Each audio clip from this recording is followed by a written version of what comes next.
Good morning, Encounter Church. Good morning, you beautiful people. It is great to see you all. I hope and pray that you all had a great Thanksgiving. We would love for you to stand and worship with us if it is possible. Amen. Amen.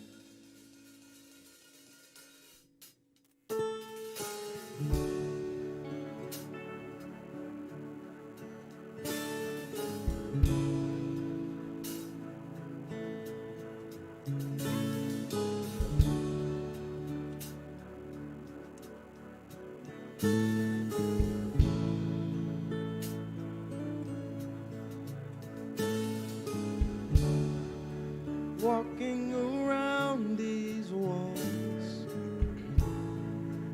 I thought by now they'd fall, but you have never failed me yet.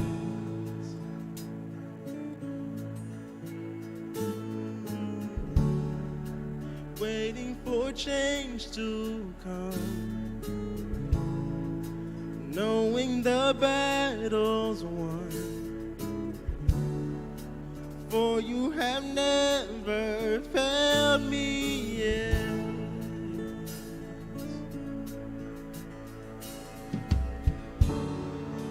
promise still stands.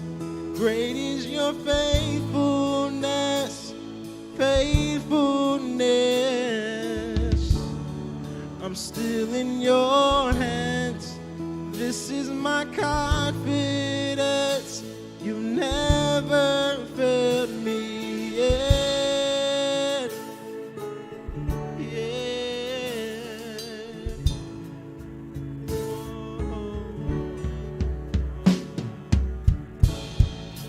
I know the night won't last. Your word will come to pass. My heart will sing your praise again. Oh, Jesus, you're still enough. Keep me within your love. Yeah, I hear you guys. My heart will sing your praise again.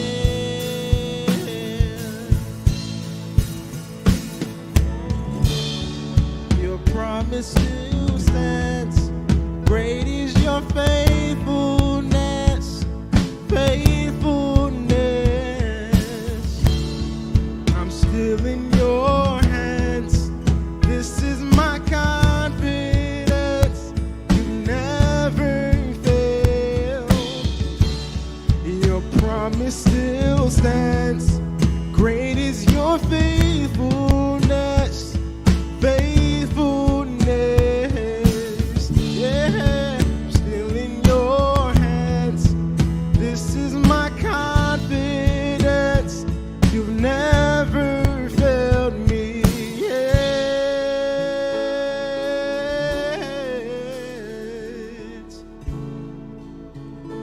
You never failed me yet.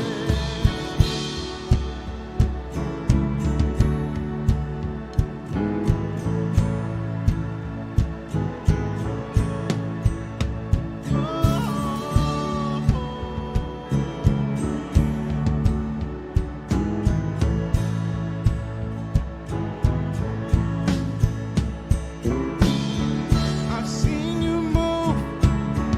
You move the mountains, and I believe I'll see you do it again. You made a way when there was no way, and I believe I'll see you do it again. I've seen you move. You move the mountains, and I believe I see you do it again. You made a way when there was no way, and I believe I see you do it again. I've seen you move. You move the mountains, and I believe I see you do it again. You made a way when there was no way, and I believe I see you do it again. Oh, and I see you do it again.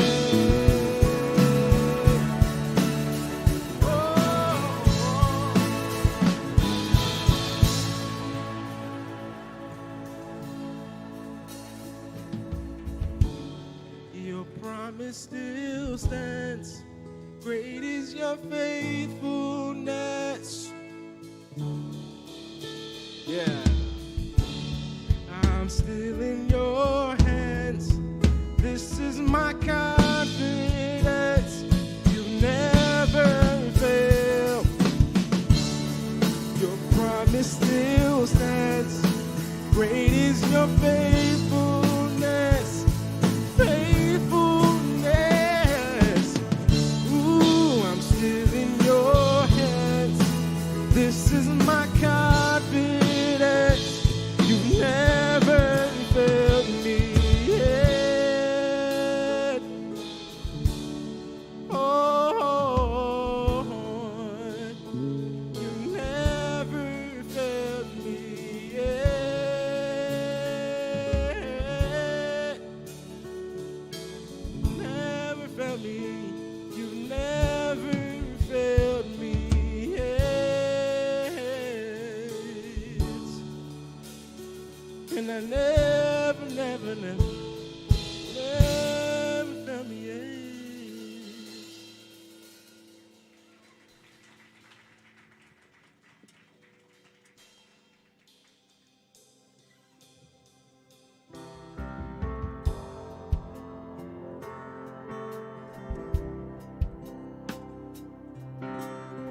I worship you. You are here, working in this place. I worship you. I worship you. You are here, moving in our midst. I worship you. We worship you. You are here, working in this place. I worship you. I worship you.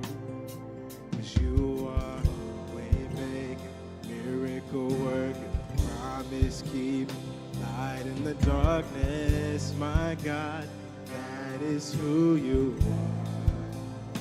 'Cause you are way making, miracle working, promise keeping, light in the darkness. My God, that is who you are.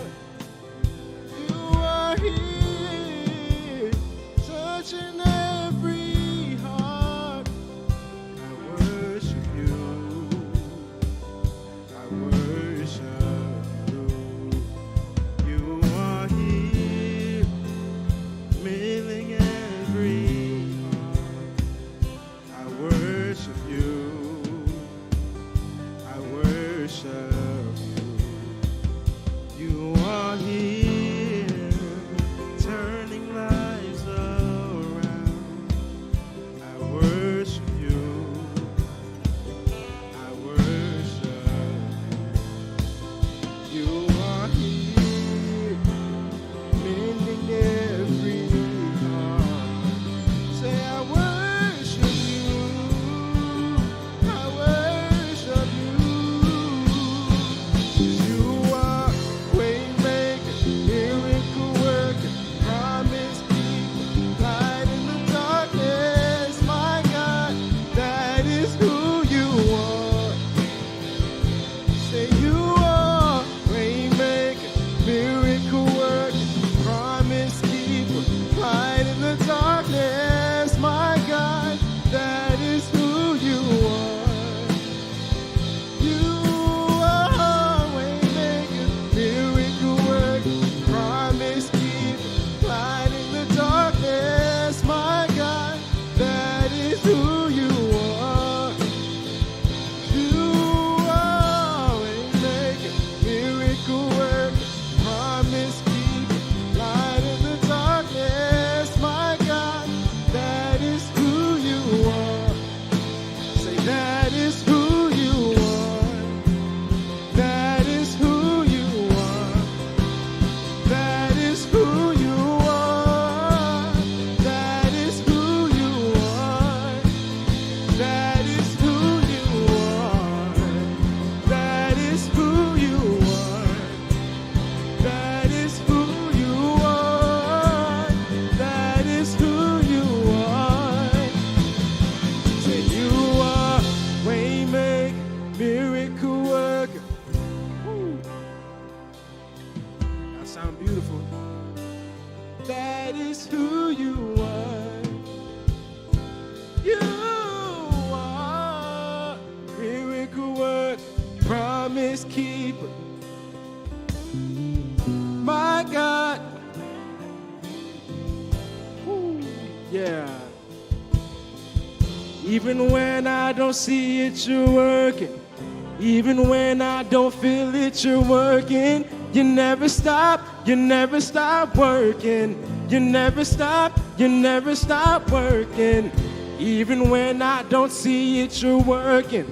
Even when I don't feel it, you're working. You never stop working. You never stop working. Even when I don't see it, you're working. Even when I don't feel it, you're working. You never stop working. You never stop working. Even when I don't see it, you're working.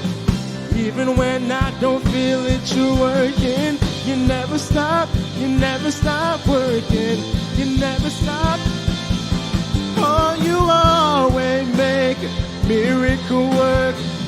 promise keeper, light in the darkness, my God, that is who you are. You are way maker, miracle worker, promise keeper, light in the darkness, my God, that is who you are. That is who you are. That is who you are. That is who you are. That is who you are. That is who you are. That is who you are. That is who you are. That is who you are. You are waymaker, miracle worker, promise keeper, light in the darkness. Yeah, fill it with voices. Say you are waymaker, miracle worker, light in the, my God, that is who you are. Yeah.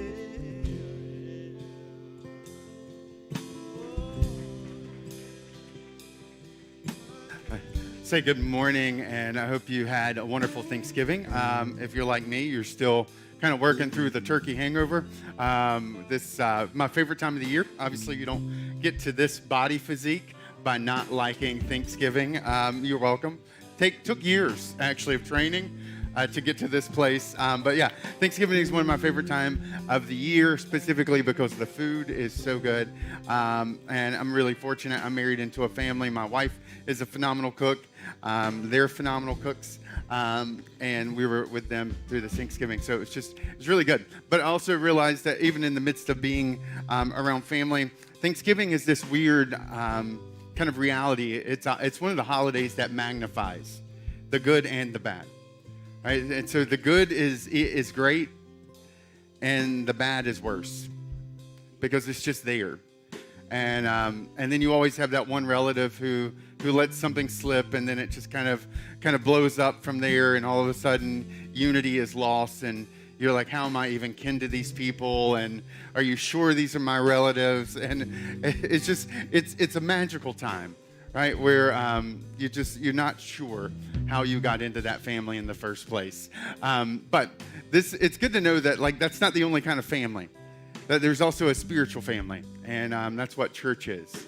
And that you've walked in this morning, if this is your first time, into a group of people who really do believe the words that you just heard us sing. That our God is a way maker, and that He is a promise keeper, and that He is hope, and He is life, and He is our foundation, and our rock, and our fortress, and He's the anchor. And so if you've walked in this morning and maybe Thanksgiving was an amplifier of some things that just you still haven't been able to shake, and that you've brought it in this morning, I just want you to know there's a God who's able to lift it off your shoulders so that you don't have to carry it alone, and that you don't have to navigate it alone, and that He's able, and that He's here with us. And so we're honored. This is your first time, or if this is every time, we're honored that you chose to be here this Sunday morning, because we really do think that the 1 hour that you set aside for Him on Sunday mornings can be the most hopeful, helpful, powerful part of your week. And this morning I get the privilege of wrapping up the series, Life is a Rodeo, and I'm excited about what's in store for that. And so if you don't mind, have a seat, and we'll be back up in about a minute to wrap up that series.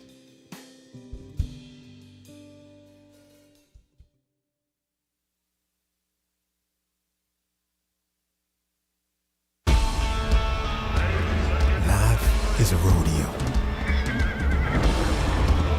Beautiful and brutal. But the grit and swagger can hide other struggles. Maybe the real bravery begins when we stop pretending and we are okay.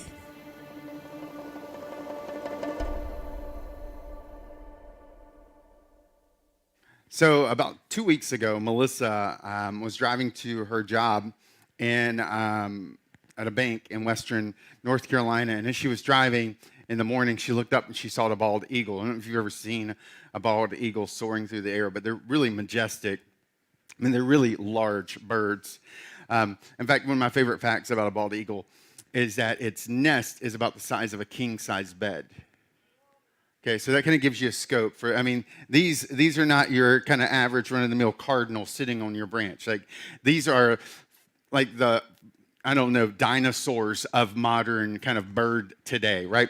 And so she sees this beautiful bald eagle soaring. She notices it has something in its talons, and she's like, oh my goodness, this is majestic. She's in western North Carolina, which there's not a very large population of bald eagles in western North Carolina. And she kind of looks back to the road and keeps driving. And a few seconds later, she hears an explosion. And the explosion is crazy. Like, it blows out her entire right side of her windshield, and she's covered with blood. And she looks down, and she realizes a cat had just fallen through her windshield because that majestic bald eagle that had been soaring above her car, what it had in its talons was a dead cat. And it had dropped it. And when it did, it came straight through her window and just, yes. And I was reading this article, and she talks about calling 911. And she was like, hey, yes, 911. She's like, you're not going to believe what I'm about to say, but a cat just fell through my window. And the 911 operator chuckled and said, that's not the craziest thing I've ever heard. And said, I'll get you help. And I was just thinking about the conversation and how when that woman woke up that morning and got dressed to head to her bank to go through her kind of everyday life, it was not on her bingo card to have a cat drop through her window and explode. It wouldn't have been on your bingo card either, right? And yet the humorous interchange was the one between her and the 911 operator in the fact that two sentences were spoken. A cat has just fallen through my window. And the woman laughing said, that's not the craziest thing I've heard. And it's like, that's life in two sentences, isn't it? That's a cat can just fall through your window on a day that you would never anticipate that sentence being spoken. It happens. Life has a way of just doing those kind of things. That if you wake up, you get dressed, you take a shower, you do that enough times, and one day a cat falls through your window. When I was in high school, I was coming home late one evening, had my window rolled down. I was about a quarter mile from my house. I was going about 45 miles per hour. The reason I knew it was because I was about to go around a curve, so I'd slowed down. And it was a really sharp curve. And out of nowhere, I got punched in the face. I'm driving down the road at 45 miles per hour, pitch black, because I'm in the kind of this very rural, remote area. And I got punched in the face. And so I go kind of pull into my driveway, and I jump out of my car because I can't figure out how did something punch me in the face going 45 miles per hour. And when I jumped out of my car, something scurried underneath my car. And so I went around to the other side to see it scurry out, and it was an owl. An owl had been going for, I imagine, some type of rodent crossing the road. At the same time, my car had just been going around the curve, and we intersected, and it punched me right here in the face. And when my car light came on, I noticed there were feathers everywhere. And I was like, ow, because it hurt, and it was an owl. And, how many times do you get to do that in life? Once, hopefully. Maybe zero if you're ideally lucky, but at least once, right? So it's life does those kind of things. And sometimes it's not a bird or a cat coming through the window. Sometimes it's someone looking at you and saying, I don't love you anymore. Or sometimes it's a doctor saying, I've got some really bad news. Or sometimes it's your financial statements. Or sometimes it's sitting across from your boss and them saying, I'm sorry, we got to let you go.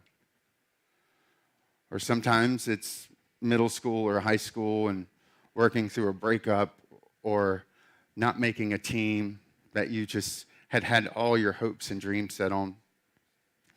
Life has a way of disappointing us when we don't expect it, when we're not anticipating it. And in this series that we've been in called Life is a Rodeo, we've looked at all the kind of metaphorical bulls that we may end up riding sometimes: anxiety, guilt, shame. But we could spend all day listing them. We could spend all day listing the things that come into our life with horns that wreak havoc. But today I want to talk about, I think, the most important skill in a rodeo: the getting back up. Because the challenge is not whether or not you're going to be knocked down. That's a given. Your relationships are going to be knocked down.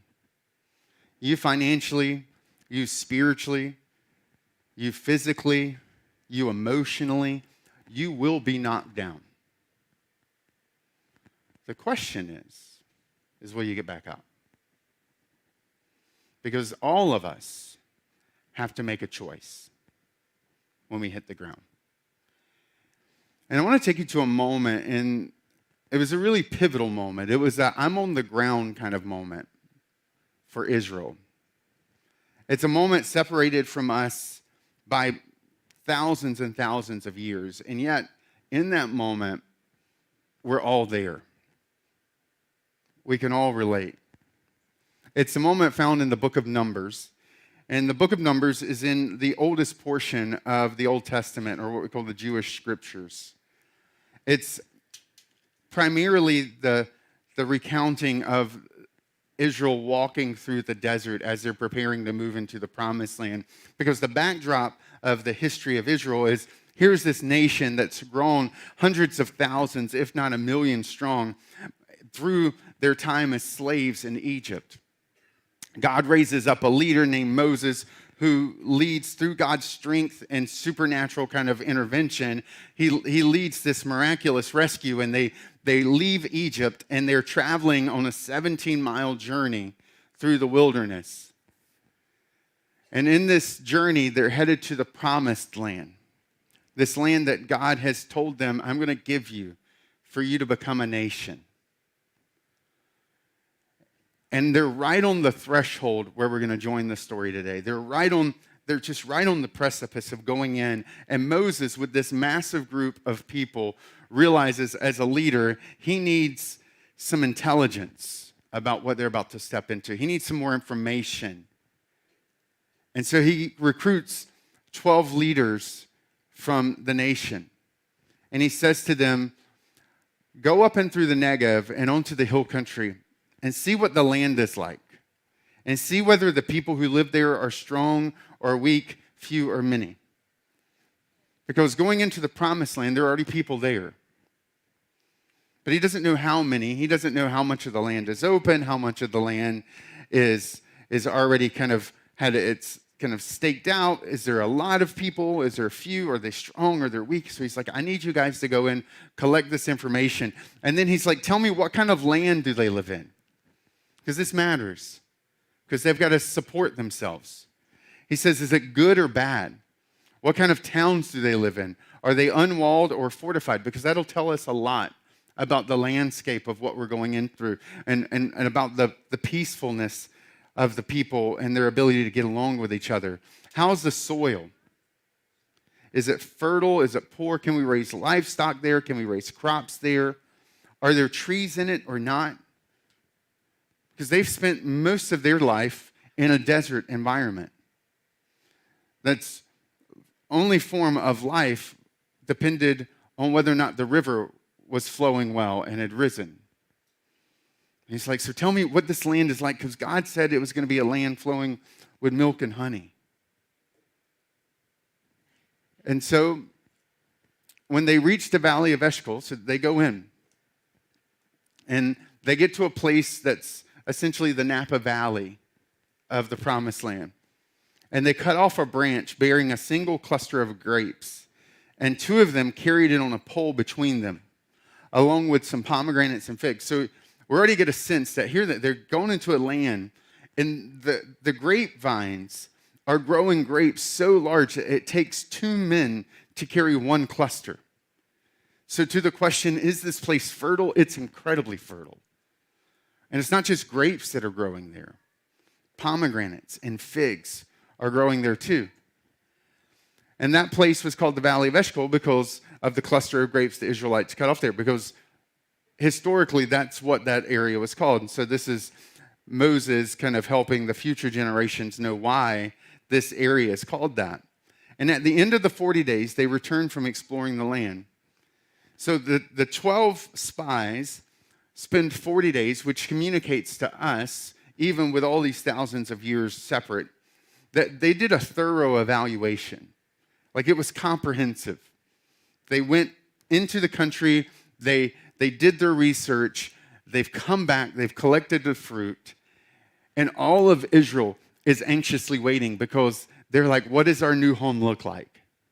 What is it? Hey, tell us. Like, for 40 days, we've been waiting to see your silhouettes come over the hill because we want to know, what is it going to be like to live life there?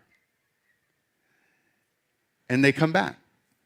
And they come back to Moses and Aaron and to the whole Israelite community at Kadesh in the desert of Paran. So you already have the juxtaposition, right, of these 12 men. They report to them in the whole assembly, and they showed them the fruit of the land. I love the juxtaposition. Here's this whole group of people living in the desert. And then here's these 12 dudes, and they're bringing this stick with a huge cluster of grapes on it. And their mouths have to be watering. They have to be getting excited on the inside because they're like, that came from where we're headed. I don't know about, like a grape, just when you get them and you get them home and you pop one in your mouth and it's just this burst of flavor.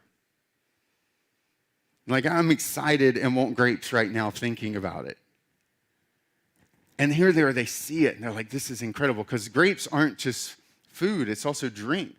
In a day and an age where water isn't always your friend. And so they're like, man, our future is secure. We'll be able to feed our kids. And then they start to speak. We went into the land in which you sent us, they say to Moses, and it does flow with milk and honey. Here's its fruit. And people are fist pumping, they're high-fiving, they're celebrating, because for it to flow with milk and honey, what that means is there's livestock. It's abundant enough there's so much livestock that there's excess milk.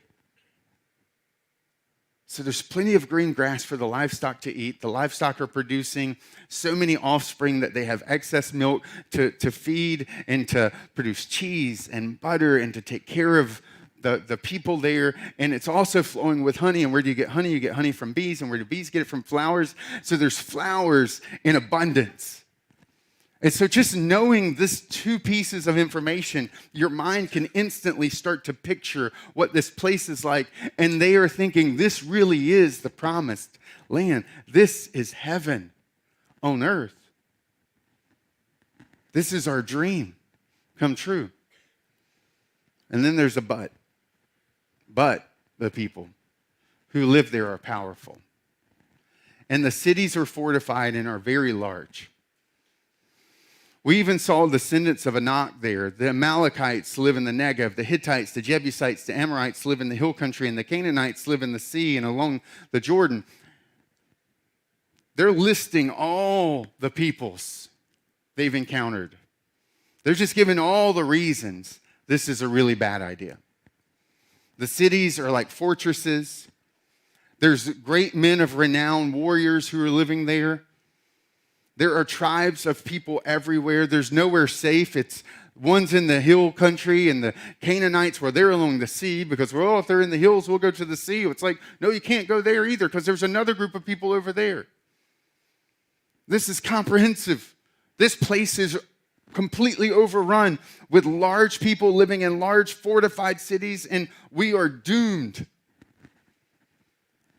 And then Caleb silences the people before Moses and says, we should go up and take possession of the land, for we can certainly do it.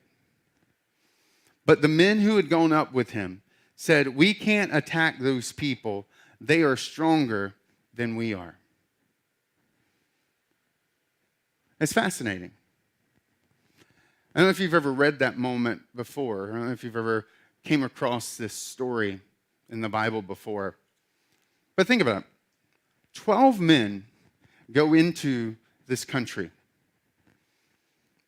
Caleb and Joshua, 2 of them come back with a completely different report than the other 10. They all had the same experience. They had 2 different reports. Same reality, 2 different descriptions. See, one of the things that's fascinating about human beings, that it's always intrigued me, is how people can grow up. You can have 2 different people. They grow up in the same harsh reality. One continues to the next generation what the previous generation had done to them. But one takes a completely different path. I grew up with this. I mean, I've shared this multiple times. Like, I grew up with an incredible mom who chose the different path. Everyone else in my family had lived lives of destruction, addiction. They had taken and made choices that had landed them in jail time. Like, I remember, this is just an odd thing, I remember visiting my grandmother in jail. Everyone in my family had been to jail. My mom chose a different path. She was the first one to raise her own kids. Her mother had abandoned her. And her sister grew up with the same harsh realities, and yet my mom chose the different path, and my aunt did not. She didn't raise her kids, and her kids are not really raising their kids. And so from a very early age, I intuitively picked up on the fact that I don't think it's the reality of what you experience that makes the difference. It's what you do with the reality that does. And as I've gotten older, I've realized that's what both Scripture and science kind of point to. The tragedy is not what wrecks people's lives. It's what they do with the tragedy. It's the story they tell themselves about the tragedy that determines what they do with their lives. It's even to the point that researchers have realized that your emotional reaction to tragedy isn't to the tragedy itself. It's to the storyline and the explanation you tell about the tragedy. Even our emotional response. And you see this. These guys, they all see the exact same thing. And they tell 2 different stories. One group says we should go back to Egypt and run, because there's no way we can take these people down. And the other 2 are like, pack your bags, we're moving on up. It's about to get good. And I think this is that moment, it's when we all hit the ground. What we decide next matters. What we do when our body finally settles and the dust settles with us determines the rest of our story. Because the storylines that we tell ourselves are the storylines we often find ourselves in.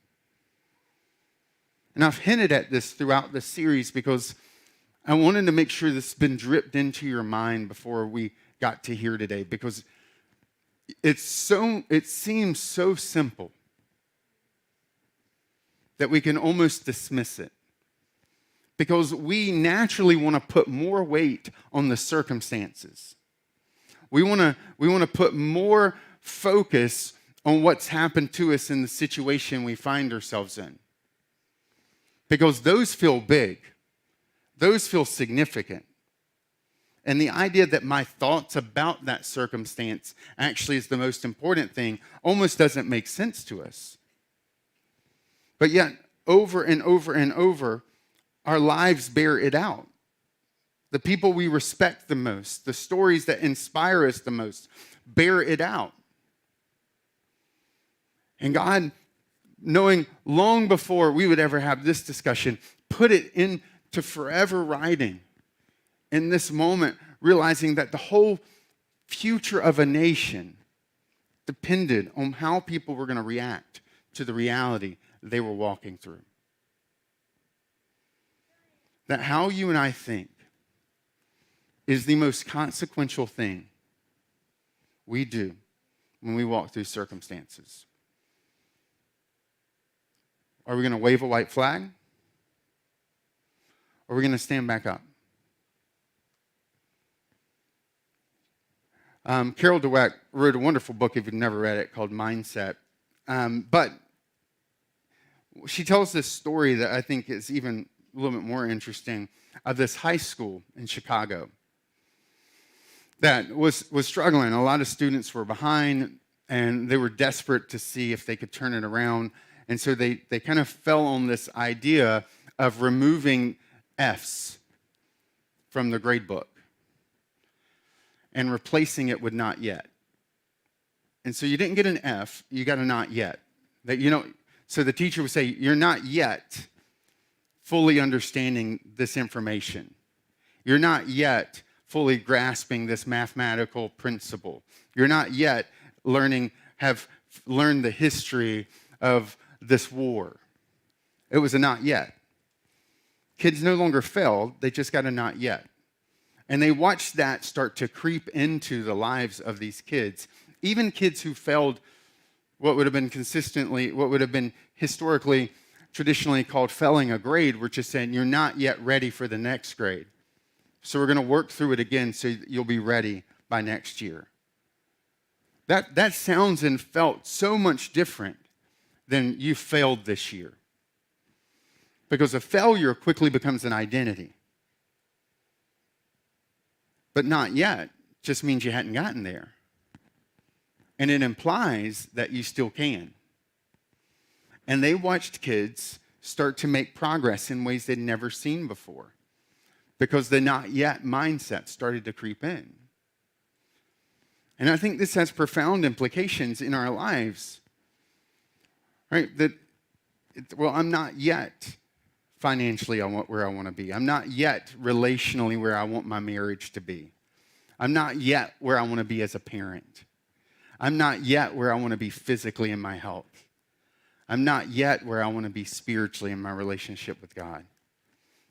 It just, that sounds different than I failed as a parent. I've failed in my marriage. I've failed in my health. I've failed in my career. No, I'm just not yet there. Not yet means I still need a little bit more time in the oven to bake. I still got a little bit more effort that I need to put in to get there. Not yet doesn't ignore the realities any more than Caleb ignored the reality. He wasn't putting his head in the sand and saying, oh, those people aren't big. He just had a recognition that, no, they're big, but God's bigger. You see, I think in our struggle with the rodeo that sometimes if we're not careful, we can become practical atheists. That we believe, we would say, oh yeah, I believe. Like all of those people had witnessed God do miracles. Like just to remind you, these people hadn't walked through life without any evidence that God was working. They had watched the sea split and had crossed through on dry land. They had watched God deliver them from the most powerful government and military force on planet Earth.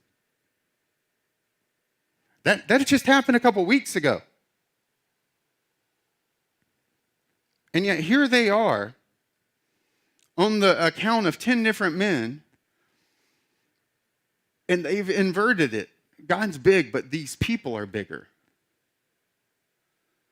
And I think one of the challenges, especially for Christians, for Christ followers, is that we can fall into the ditch of practically living like an atheist and believing those things are bigger than the God that we said we believe in.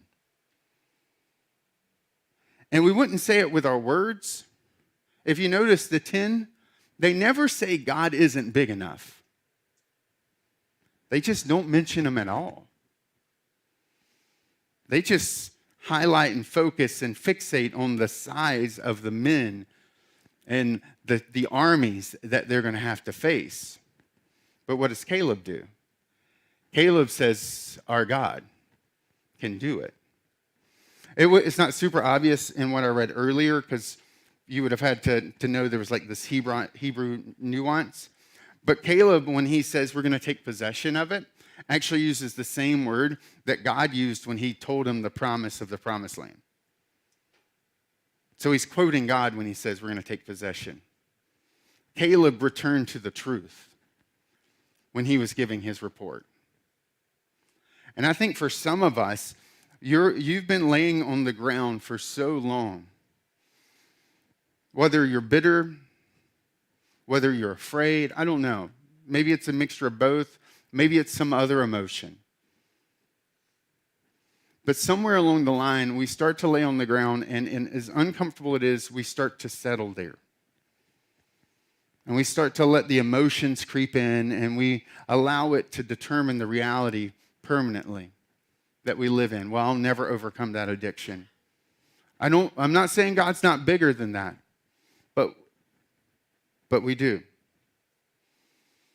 We fall into the trap of becoming practical atheists who think God's not big enough to transform my marriage. And then we fall into the trap of somehow thinking, oh, I've reached a certain age, so now I'm really beyond what God can do.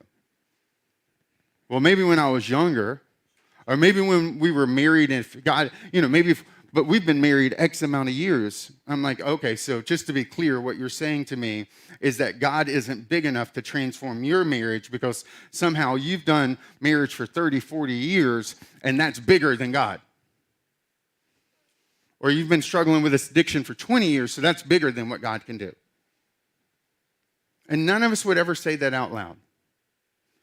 But our actions do. And that's exactly where these people are. You've got two different groups. And one group is saying to the people, let's not go in to the promised land. Let's just give up. And the other one is saying, I'm ready, let's go right now. Now, I would say spoiler alert, but most of us, we kind of sort of heard how the ending goes. They choose to say God can't. And what should have taken 17 days takes 40 years. And they're so afraid of dying. They're so afraid that they're going to get into the promised land and that they're not going to live, that they choose to not go in it. And what do they end up doing? They end up dying in a desert. I would have rather gone in and died in a promised land than died in the desert. I don't know about you. If I'm going to have to die, I'd rather die surrounded by milk and honey than by a place with no water and no life. And every single one of them ends up perishing in the desert. And they never see the promised land. And I don't want that for your life. I don't have to know your story. I don't have to know how big it is, what you're facing. Because I already know God is bigger. And I know that somehow, in the craziness of it all, He still responds to our decision to lean in and to fight. One of the things I decided a long time ago when I was being treated is that the side effects would not be the headlines of my life. And that it gets a voice, but it doesn't get the final vote. And I've been on this clinical trial. I go for round 50 this week, which I really feel like they should, balloons or confetti cannons or foam fingers or something. Because I want to be like 50 just feels like a significant number, And so I'm going to go in there with my own confetti cannons, which may not go well for me. We'll see. But one of this drug I've been on that's actually it's been working really well, so I'm super grateful for it. But the side effects can be pretty brutal at times. And so when I started it and I started having these side effects, instead of just kind of sitting and wallowing, because I don't know about you, but my wife would tell you I catch a version of the flu called the man flu, where it's like, like, woe is me, and like, let's stop the earth, and, I only want Grubhub from my favorite restaurants, and I'm only going to eat a little bit, but I just want to know it's close by in case I want to, and I got a fever, and it's like 100.4, and like, we're in a bad place. I should probably update my will. Like, I mean, it's just, it gets bad. And so I knew coming into it that, like, okay, if I have some side effects, I'm going to be tempted to kind of get like self-pity-ish. Anybody else relate when you get sick? You just want to get self-pity-ish. And I just know that that could be a struggle for me. And I decided, you know what, when I get sick, when I go down, I want the kingdom of God to go up. And so if I get sick, I'm going to make sure that when I get out of that sickness, that things got done that I wouldn't have normally done, but things will be better. And because of some of the, I don't know, but it's possible that some of the greatest benefits of this drug might be what I get accomplished during my side effects. Right now, when the side effects hit, I'm working on a devotional for Lent next year for you. And I'm excited about it. And you motivate me. I'll get sick. And I'm like, man, this is going to help them grow next year. They're gonna know more about Jesus than they've ever known, and it'll be the most significant Easter they've ever experienced. So I'm like, let the side effects come, because more people are going to love Jesus and more people are going to become more like Jesus. And it's just one. I've checked off so many projects so far that I don't even have time to walk through. Things that have made the church more efficient, more effective, that saved us money. I go in knowing, okay, if I go down, this is what's going up. And it's my way of saying, if I hit the ground, I'm getting back on the bull. Because it's way too easy to just say, oh, I'm going to let that determine the circumstances get to write the headline. And if you've seen nothing this morning in this story, it's that God is saying to us, and how Caleb is modeling this response, that our circumstances do not have to be the headline writers of our life. That there can be a difference. I mean, listen, Caleb speaks up against, the land we passed through and explored is exceedingly good. And if the Lord is pleased with us, he will lead us into that land, a land flowing with milk and honey, and he will give it to us.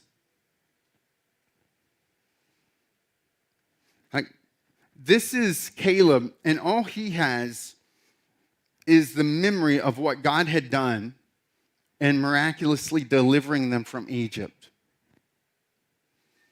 And you may say, well, I don't have the Red Sea parting. I don't have being delivered from Egypt. No, we have something even better.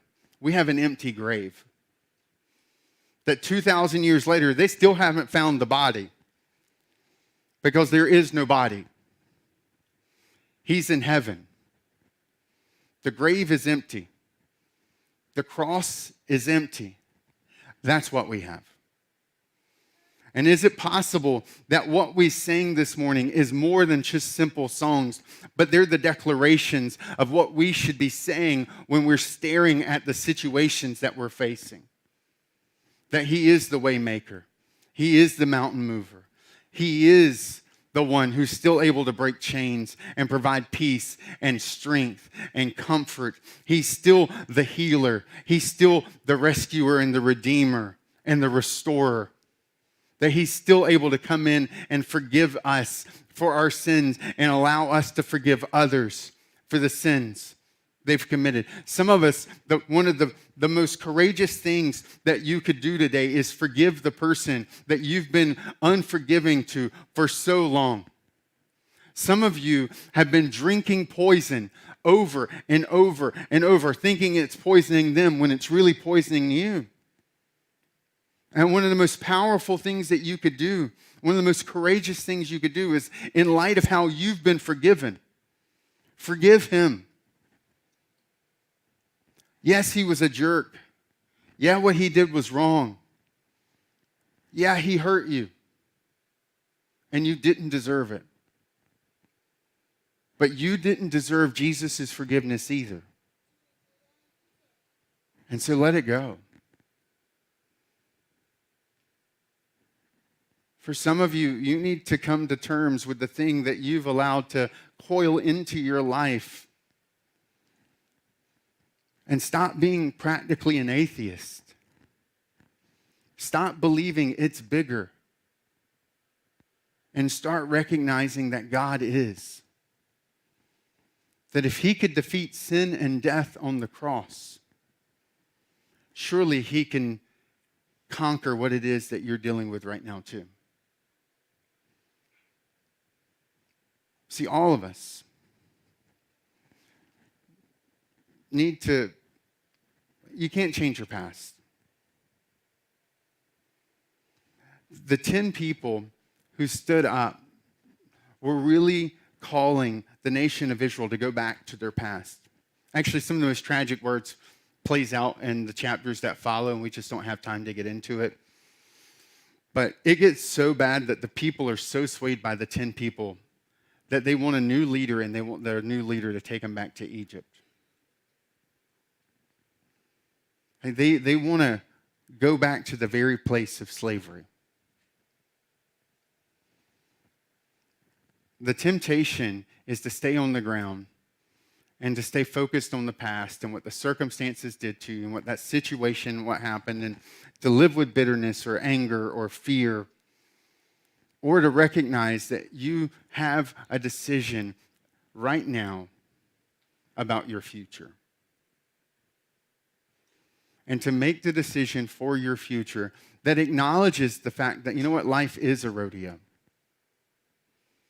And it is scary, and it is hard, and it is, man, what just happened? But it's also beautiful. And there's also a God who's bigger than the bull that just threw you. And for you to stand back up and say, I don't know what my future looks like, but I know who does. And to do the courageous work, maybe the inner work, or maybe choices to see your world on the outside start to look different. But to say, I'm going to get back on that bull. Because God is bigger than it.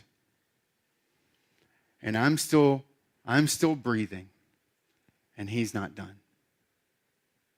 Because if I'm going to die, I'd rather die in the promised land than waste away in a desert. Let's pray. God, thank you that you are bigger than the situations and the circumstances that we face, that you're greater than what we are confronted with. And I pray that even right now that you would give us the courage, Holy Spirit, to face some of our fears, the courage to say, you know what, I want to forgive. I'm not sure how, but I'm going to start that today. Or I want to be free. I'm not sure how, but I'm going to start that today. God, forgive us for being practical atheists at times. That we never say it out loud with our words, but we allow our actions to. And thank you that even in the midst of a world that is filled with craziness and cats falling through a window, that you're still our champion. You're still the one with us, fighting for us. And it's in that name, Jesus, that I pray. Amen. So we're going to wrap up today with a song that's just kind of a declaration as we finish up the series, but just about who our God is. and the fact that he is our champion, that he is our fighter. He is our rescuer, redeemer. He's the one who's promised to be with us. You're not alone in what you're walking through. You can still have a future because God's dealt with your past. And he's giving strength and presence in your present moment. And we want you to be able to walk out, not just with a recognition of that, but to know there's someone with you to help you bring that to life. And so I want to invite you to stand if you're able, and as our team kind of leads us and closes out our day with this declaration that he's our champion and that he's fighting for us.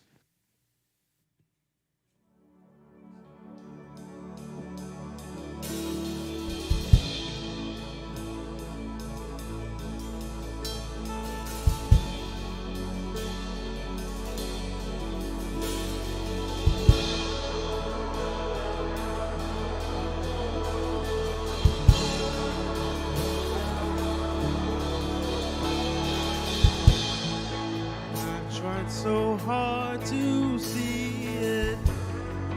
Took me so long to believe it, that you choose someone like me to carry your victory. Perfection could never earn it. You give what we don't deserve it. You take the broken things and raise them to glory. You are my champion. Giants fall when you stand undefeated. Every battle you won. I am who you say I am. Crown me with confidence. I am seated in the heavenly place, undefeated, with the one who has conquered it all.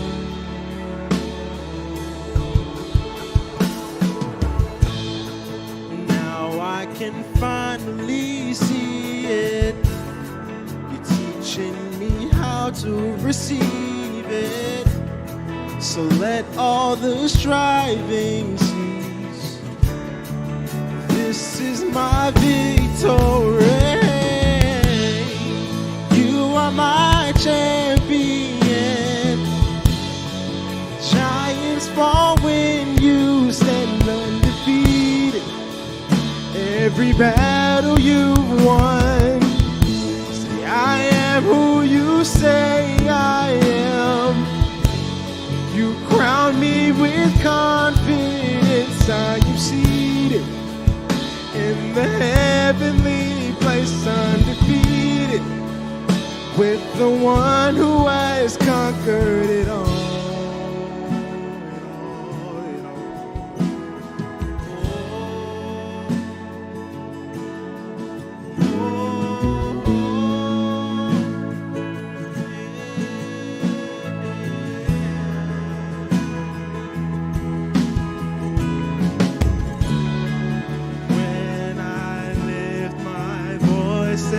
Shout, every wall comes crashing down. I have the authority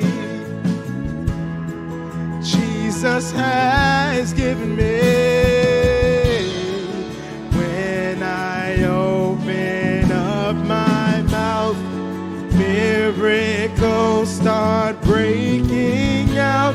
I have the authority. Yeah. Jesus has given me. When I lift my voice and shout, every wall comes crashing down. I have the authority Jesus has given me. When I open up my mouth, miracles start breaking out. I have the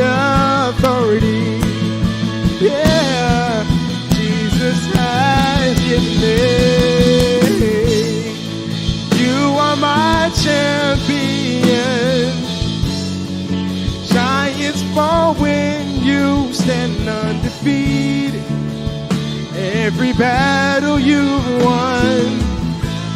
I am who you say I am. You crown me with confidence. I am seated in the heavenly place, undefeated. By the power of your name, I am seated in the heavenly place, undefeated. With the one who has conquered it all.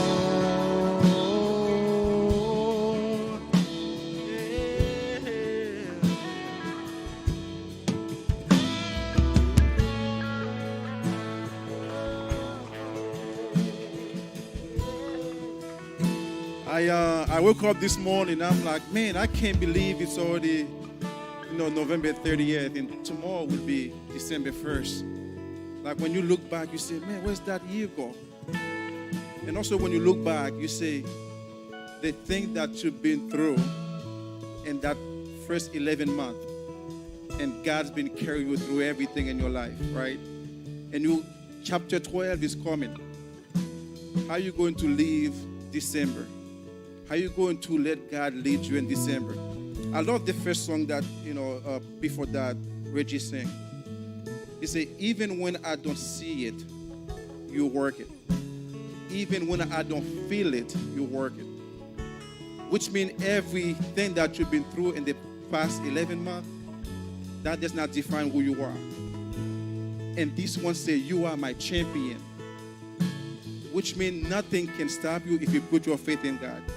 My name is Josh Altido. If that's your first time here, I am glad to see you here. If that's your 10th year or 11th year, we haven't been here for 11 years, but we're going to be soon. Welcome to Encounter Church. We do have a few things. Tonight is Friendsgiving. I heard the food is going to be good. Oh, we have a witness. I am not cooking, but the food is going to be good. So if you're hungry, at 6 p.m., stop by. Student is also at 12:30 today. If you're a woman here, I would love to see you tomorrow at 7 o'clock for women's ministry. I heard they're doing something good, so stop by if you have the chance. Again, let's keep singing, You Are My Champion, as you live in today, knowing that this is your promise. That whatever you're going through, whatever you did go through for that 11 months, it doesn't define who you are. Come with love, share love and be grateful and graceful to other people. Whatever, if the table is empty for the first time, you miss a chair or somebody you're missing, let God fill that gap in your life. He is your champion. Nothing can stop you. Have a blessed Sunday.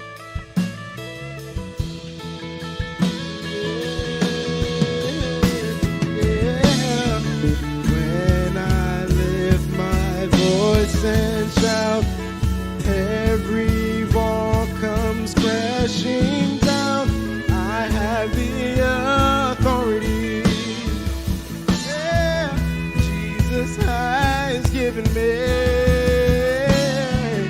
When I open up my mouth, miracles start breaking out.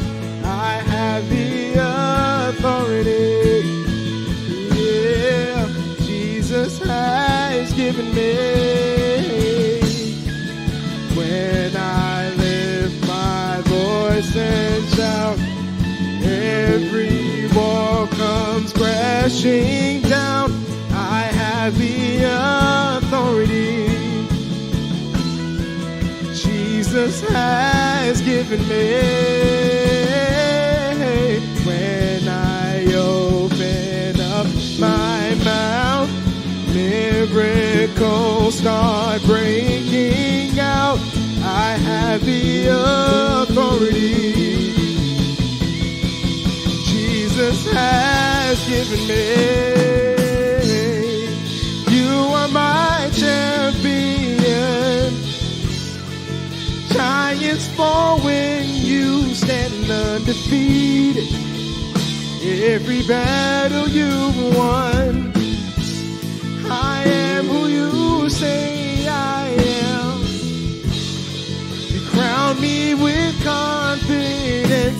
am seated in the heavenly place, undefeated. By the power of your name, I am seated in the heavenly place, undefeated. With the one who has